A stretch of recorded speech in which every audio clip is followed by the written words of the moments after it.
There's a lot of work to do. I mean, I thought 3 years ago when the war started, I thought that, now the industry also understands, if you are in the business, you read the room, it's like, okay, now everybody's going to invest in defense, so we are going to, increase our production.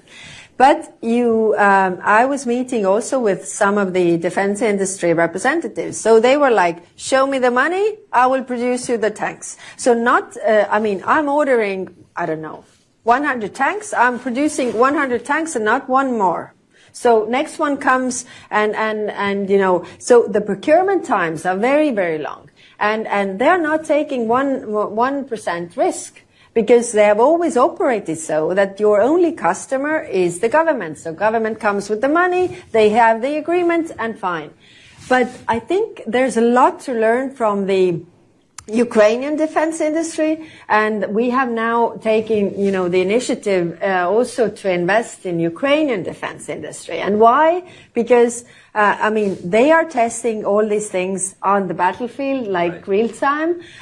What works, what doesn't work. They are bringing down the procurement times. They are bringing down the costs. And that is what we need to do, because we need to bring down the cost as well, because we all need this. So, they need the push. And on the other hand, it's also, or the other side of the coin is the funding still. So one of the elements is also how to get more private funding into defense.